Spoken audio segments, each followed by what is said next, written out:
Kidney stone ಆಗಿದೆ, but ಯಾವ ರೀತಿ ಪ್ರೊಸೀಜರ್ ಮಾಡಿಸ್ಕೋಬೇಕು ಅನ್ನೋದರಲ್ಲಿ ಕನ್ಫ್ಯೂಷನ್ ನಿಮಗೆ. ಸೊ ಯಾಕೆ ಅಂತ ಹೇಳಿದ್ರೆ, ಕೆಲವರು ಹೇಳ್ತಾರೆ ಇದಕ್ಕೆ RARS ಪ್ರೊಸೀಜರ್ ಬೇಕಾಗುತ್ತೆ ಅಂತೇಳಿ, ಕೆಲವರು ಹೇಳ್ತಾರೆ PCNL ಪ್ರೊಸೀಜರ್ ಬೇಕಾಗುತ್ತೆ ಅಂತೇಳಿ, ಕೆಲವರು ಹೇಳ್ತಾರೆ ಇಲ್ಲ ಇದಕ್ಕೆ ಲ್ಯಾಪ್ರೋಸ್ಕೋಪಲ್ಲಿ ಮಾಡ್ತೇವೆ ಅಂತೇಳಿ, ಇಲ್ಲ ಕೆಲವರು ಹೇಳ್ತಾರೆ ಇಲ್ಲ ನೀವು ಮೆಡಿಸಿನ್ ತೊಗೊಳ್ಳಿ ಅಷ್ಟರಲ್ಲೇ ಕಿಡ್ನಿ ಸ್ಟೋನ್ ಹೋಗಿಬಿಡುತ್ತೆ ಅಂತ. ಸೊ ಈ ಕನ್ಫ್ಯೂಷನಲ್ಲಿ ನೀವು ಇರ್ತೀರ.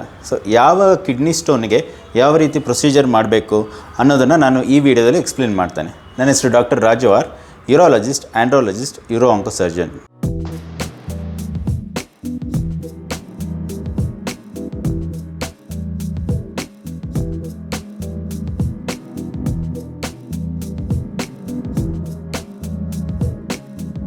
ಸೊ ಕಿಡ್ನಿ ಸ್ಟೋನ್ ಆಗಿದೆ. ಸೊ ಈಗ ಯಾವ ಪ್ರೊಸೀಜರ್ ಮಾಡಿಸ್ಕೋಬೇಕು ಅಥವಾ ಯಾವ ಸೈಜ್ ಸ್ಟೋನ್ಗೆ ಯಾವ ಪ್ರೊಸೀಜರ್ ಮಾಡಿಸ್ಕೋಬೇಕಾಗುತ್ತೆ ಅಂತ ನಾನು ಎಕ್ಸ್ಪ್ಲೇನ್ ಮಾಡ್ತಾ ಹೋಗ್ತೇನೆ. ಸೊ ಇವಾಗ ಏನು ಅಂತ ಹೇಳಿದ್ರೆ, ಮೊದಲನೇದಾಗಿ ನಾನು ಮೋಸ್ಟ್ ವರ್ಸಟೈಲ್ ಅಥವಾ ಎಫೆಕ್ಟಿವ್ ಮತ್ತು ಕಡಿಮೆ ಕಾಂಪ್ಲಿಕೇಶನ್ ಆಗ್ತಾ ಇರುವಂಥ ಪ್ರೊಸೀಜರ್ ಬಗ್ಗೆ ಎಕ್ಸ್ಪ್ಲೇನ್ ಮಾಡ್ತೇನೆ. ಇದು ಯಾವುದು ಅಂತ ಹೇಳಿದ್ರೆ RIRS ಅಂಥೇಳಿ, ಅಥವಾ ನಾವು ಇದನ್ನು ಲೇಸರ್ ಟ್ರೀಟ್ಮೆಂಟ್ ಮತ್ತು ಸ್ಟೋನ್ಗೆ ಅಂತ ಕೂಡ ಹೇಳ್ತೇವೆ. RIRS ಅಂತ ಹೇಳಿದ್ರೆ ರೆಟ್ರೋಗ್ರೇಡ್ ಇಂಟ್ರಾರೀನಲ್ ಸರ್ಜರಿ ಅಂಥೇಳಿ. ಇದು ಏನಕ್ಕೆ ಮೋಸ್ಟ್ ವರ್ಸಟೈಲ್ ಅಂತ ಹೇಳಿದ್ರೆ, ಇಲ್ಲಿ ನಾವು ಯಾವುದೇ ರೀತಿಯ ಹೋಲ್ ಮಾಡೋದಿಲ್ಲ, ಅಥವಾ ನಿಮಗೆ ಯಾವುದೇ ರೀತಿಯ ಕಟ್ ಮಾಡೋದಿಲ್ಲ, ಅಥವಾ ಹೊಲಿಗೆ ಹಾಕೋದು ಆ ಥರ ಯಾವುದೂ ಇರೋದಿಲ್ಲ. ಸೊ ಇದರಿಂದ ನೀವು ನೆಕ್ಸ್ಟ್ ಡೇನೇ ನೀವು ಆಪ್ರೇಷನ್ ಆದಮೇಲೆ ನಿಮ್ಮ ಕೆಲಸಕ್ಕೆ, ಅಥವಾ ನೀವು ಆಫೀಸ್ ವರ್ಕ್ ಆಗಲಿ ಅಥವಾ ಬೇರೆ ನೀವು ಮನೆ ವರ್ಕ್ ಆಗಲಿ ಎಲ್ಲ ಕೆಲಸನ ಮಾಡ್ಬೋದು. ಸೊ ಇದು ಹೇಗೆ ಮಾಡ್ತೇವೆ ಅಂತ ಹೇಳಿದ್ರೆ, ನೀವು ಯೂರಿನ್ ಪಾಸ್ ಮಾಡ್ತಿರಲ್ಲ ನ್ಯಾಚುರಲ್ ಹೋಲ್, ಆ ನ್ಯಾಚುರಲ್ ಹೋಲಿಂದನೇ ನಮ್ಮದು ಸ್ಮಾಲ್ ಎಂಡೋಸ್ಕೋಪ್ ಇರುತ್ತೆ. ಅದು ಎಂಡೋಸ್ಕೋಪ್ ಡಯಾಮೀಟರ್ ಒಂದು 2 mm ಅಥವಾ 2.5 mm ಇರುತ್ತೆ. ಸೊ ಆ ಎಂಡೋಸ್ಕೋಪ್ ಮುಖಾಂತರ ಕಿಡ್ನಿ ತನಕ ಹೋಗ್ತೇವೆ. ಸೊ ಅದಂದರೆ ಇದು ಕಂಪ್ಲೀಟ್ಲಿ ಕನೆಕ್ಟೆಡ್ ಇರುತ್ತೆ. ಅಲ್ಲಿ ತನಕ ಹೋಗಿ ನಾವು ಲೇಸರ್ ಯೂಸ್ ಮಾಡ್ತೇವೆ ಸ್ಟೋನನ್ನು ಬ್ರೇಕ್ ಮಾಡೋದಕ್ಕೆ. ಸೊ ಲೇಸರ್ ಯೂಸ್ ಮಾಡಿ ಆ ಸ್ಟೋನನ್ನು ಕಂಪ್ಲೀಟ್ ಪೌಡ್ರ್ ಮಾಡಿಬಿಡ್ತೇವೆ. ಸೊ ಇದರಿಂದ ಯಾವ ಸ್ಟೋನ್ ಇತ್ತೋ ಅದೆಲ್ಲ ಹೊರಗಡೆ ಬಂದುಬಿಡುತ್ತೆ. ಸೊ ಇದು ಇನ್ನೊಂದು ಅಡ್ವಾಂಟೇಜ್ ಏನು ಅಂತ ಹೇಳಿದ್ರೆ, ಇದೇ ಎಂಡೋಸ್ಕೋಪ್ ಯೂಸ್ ಮಾಡಿ ಕಿಡ್ನಿಯ ಒಳಗಡೆ ಭಾಗ ಬೇರೆ ಎಲ್ಲಾದರೂ ಅಥವಾ ಸ್ಕ್ಯಾನಲ್ಲಿ ಡಿಟೆಕ್ಟ್ ಆಗಿರೋದು ಇಲ್ಲದೇ ಇರೋಂಥ ಸ್ಟೋನ್ ಕೂಡ ನಾವು ಬ್ರೇಕ್ ಮಾಡ್ಬೋದು. ಸೊ ಇದು RIRS ಪ್ರೊಸೀಜರ್ ಅಂತ ಹೇಳಿ. ಸೊ RIRS ಪ್ರೊಸೀಜರ್ ಎಷ್ಟು ಸೈಜಿನ ಸ್ಟೋನ್ಗಳಿಗೆ ಮಾಡ್ಬೋದು ಅಂತ ಹೇಳಿದ್ರೆ, 2 ಸೆಂಟಿಮೀಟರ್ ಸ್ಟೋನ್ಗಳಿಗೆ ನಾವು ಈಸಿಯಾಗಿ RIRS ಪ್ರೊಸೀಜರ್ನ ಮಾಡ್ಬೋದು. ಸೊ ಈಗ ನಾವು ಹೊಸದಾಗಿ ಫ್ಯಾನ್ಸ್ RIRS ಅಂತ ಮಾಡ್ತಾ ಇದ್ದೇವೆ. ಇದ್ರ ಬಗ್ಗೆ ನಾನು ಮುಂದೆ ಎಕ್ಸ್ಪ್ಲೇನ್ ಮಾಡ್ತೇನೆ. ಬಟ್ ಈ ಫ್ಯಾನ್ಸ್ RIRS ಯೂಸ್ ಮಾಡಿ ನಾವು ಈವನ್ 2.5 to 3 ಸೆಂಟಿಮೀಟರ್ ಸ್ಟೋನ್ ತನಕನೂ RIRS ಪ್ರೊಸೀಜರ್ನ ಈಸಿಯಾಗಿ ಮಾಡ್ಬೋದು. ಸೊ ಇದರಿಂದ ಅಡ್ವಾಂಟೇಜ್ ಏನು ಆಗುತ್ತೆ ಅಂತ ಹೇಳಿದ್ರೆ, ನಿಮಗೆ ಮೊದಲೇ ಹೇಳಿದಾಗೆ ನೀವು ಆ ಸ್ಟೋನ್ ಅಲ್ಲದೆ ನಾವು ಈ ಕಿಡ್ನಿ ಒಳಗಡೆ ಬೇರೆ ಜಾಗ ಕೂಡ ನಾವು ಎಂಡೋಸ್ಕೋಪ್ ಯೂಸ್ ಮಾಡಿ ಇನ್ಸ್ಪೆಕ್ಟ್ ಮಾಡ್ಬೋದು. ಸೊ ಇನ್ನು ಆವಾಗ ತಾನೇ ಬೆಳೀತಾ ಇರೋ ಸ್ಟೋನ್, ಸಣ್ಣ ಸಣ್ಣ ಸ್ಟೋನ್ ಇದ್ದರೂ ಅದೆಲ್ಲನೂ ಕೂಡ ನಾವು ಕ್ಲಿಯರ್ ಮಾಡ್ಬೋದು. ಎರಡನೇದಾಗಿ, ಯಾಕಂದರೆ ಇಲ್ಲಿ ನಾವು ನ್ಯಾಚುರಲ್ ಆರಿಫೈಸ್ ಯೂಸ್ ಮಾಡಿರೋದ್ರಿಂದ ನಿಮಗೆ ಯಾವುದೇ ರೀತಿಯ ಕಟ್ ಆಗಿರೋದ್ರಿಲ್ಲ, ಅದರಿಂದ ನಿಮಗೆ ಯಾವುದೋ ಹೊಲಿಗೆ ಇರೋದ್ರಿಲ್ಲ. ಮತ್ತು ಈ ಪ್ರೊಸೀಜರಿಂದ ತುಂಬಾ ಮಿನಿಮಲ್ ಬ್ಲೀಡ್ ಆಗುತ್ತೆ, ಜಾಸ್ತಿ ಬ್ಲೀಡಿಂಗ್ ಕೂಡ ಆಗೋದಿಲ್ಲ. ಸೊ ಇದೆಲ್ಲ ನಿಮಗೆ RIRS ಪ್ರೊಸೀಜರಿಂದ ಆಗುವಂಥ ಅಡ್ವಾಂಟೇಜ್ಗಳು. ಎರಡನೆಯ ಪ್ರೊಸೀಜರ್ ಕಿಡ್ನಿ ಸ್ಟೋನ್ ಏನು ಅಂತ ಹೇಳಿದ್ರೆ PCNL ಅಂಥೇಳಿ. PCNL ಅಂತ ಹೇಳಿದ್ರೆ ಪರ್ಕ್ಯೂಟೇನಿಯಸ್ ನೆಫ್ರೋಲಿಥೋಟಮಿ ಅಂತ ಹೇಳಿ. ಸೊ ಇಲ್ಲಿ ಏನು ಮಾಡ್ತೇವೆ ಅಂದರೆ, ಆ ಪರ್ಟಿಕ್ಯುಲರ್ ಸೈಡ್ ಇರೋ ಕಿಡ್ನಿಗೆ, ಅಲ್ಲಿ ಸ್ಟೋನ್ ಇರುವಂಥ ಕಿಡ್ನಿಗೆ ಬೆನ್ನಿನಲ್ಲಿ ಒಂದು ಹೋಲ್ ಮಾಡ್ತೇವೆ. ಮತ್ತು ಬೆನ್ನಲ್ಲಿ ಹೋಲ್ ಆದಮೇಲೆ ಮತ್ತು ಕಿಡ್ನಿ ಕೂಡ ಅದರಲ್ಲೇ ಹೋಲ್ ಮಾಡ್ತೇವೆ. ಸೊ ಒಂದು ಹೋಲಿನ ಮುಖಾಂತರ ನಮ್ಮ ಎಂಡೋಸ್ಕೋಪು ಅಲ್ಲಿಗೆ ಹೋಗುತ್ತೆ. ಸೊ ಎಂಡೋಸ್ಕೋಪ್ ಅಲ್ಲಿ ಹೋದ್ಮೇಲೆ ಅದನ್ನು ಸ್ಟೋನ್ ಐಡೆಂಟಿಫೈ ಮಾಡಿ ನಾವು ಎನರ್ಜಿ ಯೂಸ್ ಮಾಡಿ ಸ್ಟೋನನ್ನು ಬ್ರೇಕ್ ಮಾಡ್ತೇವೆ. ಸ್ಟೋನನ್ನು ಬ್ರೇಕ್ ಮಾಡಿ ಅಲ್ಲಿಂದ ಸ್ಟೋನನ್ನು ರಿಮೂವ್ ಮಾಡ್ತೇವೆ. ಸೊ ಈ ರೀತಿ ಇದು ಪ್ರೊಸೀಜರ್ ಇರುತ್ತೆ.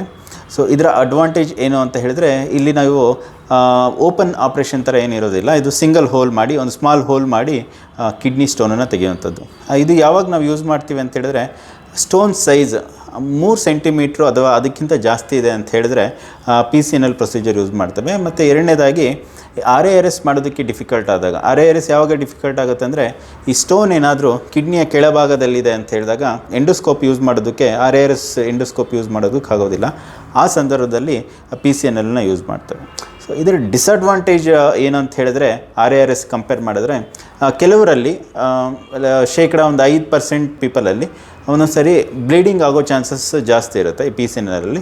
ಮತ್ತು ಒಂದೊಂದು ಸರಿ ಆ ಹೋಲ್ ಮಾಡಿರೋದ್ರಿಂದ ಕೆಲವರಲ್ಲಿ ಮಾತ್ರ ಯೂರಿನ್ ಲೀಕ್ ಆಗುವಂಥ ಚಾನ್ಸಸ್ ಇರ್ತದೆ. ಸೊ ಇದು PCNLಲ್ಲಿ ಆಗುವಂಥ ತೊಂದರೆಗಳು. ಸೊ ಮೂರನೇ ಪ್ರೊಸೀಜರ್ ಕಿಡ್ನಿ ಸ್ಟೋನ್ಗೆ ನಾವು ಮಾಡೋದು ಏನು ಅಂತ ಹೇಳಿದ್ರೆ, ಶಾಕ್ ವೇವ್ ಥೆರಪಿ ಅಥವಾ ಲಿಥೋಟ್ರಿಪ್ಸಿ ಅಂತ ನಾವು ಕಾಮನ್ ಆಗಿ ಹೇಳುವಂಥದ್ದು. ಇದು ಏನಂತ ಹೇಳಿದ್ರೆ, ಪೇಷಂಟನ್ನು ಒಂದು ಟೇಬಲ್ ಮೇಲೆ ಮಲಗಿಸ್ತೀವಿ, ಮತ್ತು ನಾವು ಒಂದು ಮಿಷಿನ್ ಯೂಸ್ ಮಾಡಿ, ಅದು ಆ ಮಿಷಿನ್ ಏನು ಅಂತ ಹೇಳಿದ್ರೆ ಹೊರಗಡೆಯಿಂದನೇ ಶಾಕ್ ವೇವ್ಸ್ ಅಥವಾ ಸೌಂಡ್ ವೇವ್ನ ಕಿಡ್ನಿಗೆ ಕಳಿಸುತ್ತೆ. ಸೊ ಅದರಿಂದ ಶಾಕ್ ವೇವಿಂದ ಕಿಡ್ನಿ ಸ್ಟೋನ್ ಬ್ರೇಕ್ ಆಗುವಂಥದ್ದು. ಸೊ ಇದು ಒಂದು ಮೊಡ್ಯಾಲಿಟಿ ಕಿಡ್ನಿ ಸ್ಟೋನ್ ಬ್ರೇಕ್ ಮಾಡೋದಕ್ಕೆ.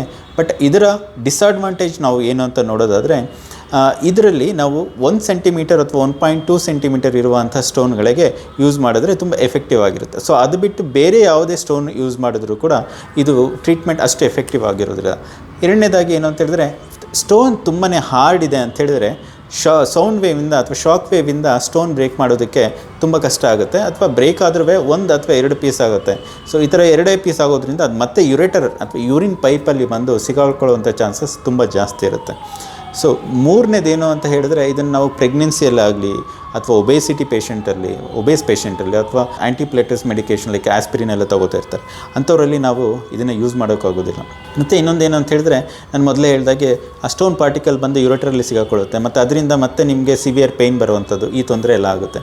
ಸೊ ಮತ್ತು ಓವರಾಲ್ ಈ ಪ್ರೊಸೀಜರಿಂದ ಸ್ಟೋನ್ ಫ್ರೀ ರೇಟ್ ಅಂತ ಹೇಳಿದ್ರೆ, ಅಂದರೆ ಸ್ಟೋನ್ ಕ್ಲಿಯರೆನ್ಸ್ ಮಾಡೋದು 60-70% ಅಷ್ಟೇ. ಸೊ ಇದು ಡಿಸ್ಅಡ್ವಾಂಟೇಜ್ ಇರುತ್ತೆ ಇದರಲ್ಲಿ. ಮತ್ತು ಅಡ್ವಾಂಟೇಜ್ ಏನಿದೆ ಈ ಶಾಕ್ ವೇವ್ ಥೆರಪಿಯಲ್ಲಿ ಅಂತ ಹೇಳಿದ್ರೆ, ಇದು ನಾವು ತುಂಬಾ ಕೋಮಾರ್ಬಿಡ್ ಅಂದರೆ ಹಾರ್ಟ್ ಡಿಸೀಸ್ ಇರುವಂಥ ಪೇಷಂಟ್ಸ್ ಅಥವಾ ಅವರಿಗೆ ಅನೆಸ್ಥೀಸಿಯಾ ಕೊಡಲಿಕ್ಕಾಗಲ್ಲ ಅಂಥ ಪೇಷಂಟ್ಗಳಲ್ಲಿ ಇದನ್ನು ಯೂಸ್ ಮಾಡ್ಬೋದು. ಸೊ ಇದರಿಂದ ಏನು ಅಂತ ಹೇಳಿದ್ರೆ, ಅನೆಸ್ಥೀಸಿಯಾ ಇಲ್ಲದೆ ಕೂಡ ನಾವು ಈ ಪ್ರೊಸೀಜರ್ನ ಮಾಡ್ಬೋದು. 4ನೇದು ಬಂದು ಓಪನ್ ಪೈಲೋಲಿಥಾಟಮಿ ಅಥವಾ ಲ್ಯಾಪ್ರೋಸ್ಕೋಪಿಕ್ ಪೈಲೋಲಿಥಾಟಮಿ ಅಂತ ಹೇಳಿ. ಇದು ತುಂಬಾ ದೊಡ್ಡ stone, like 5-6 centimetre 7 centimetre stones, ಅದು ಎಷ್ಟೊಂದು ಸರಿ ಕೆಲವೊಂದು ಸರಿ ಬರ್ತಾರೆ ಈ ಥರ. ಸೊ ಅಂಥ ಜನಗಳಿಗೆ ನಾವು ಓಪನ್ ಅಥವಾ ಲ್ಯಾಪ್ರೋಸ್ಕೋಪಿಕ್ ಪ್ರೊಸೀಜರ್ ಮಾಡ್ತೇವೆ. ಬಟ್ ಈ ರೀತಿ ಪ್ರೊಸೀಜರ್ಗಳು ಇವಾಗ ತುಂಬಾ ಕಡಿಮೆ ಆಗಿದೆ.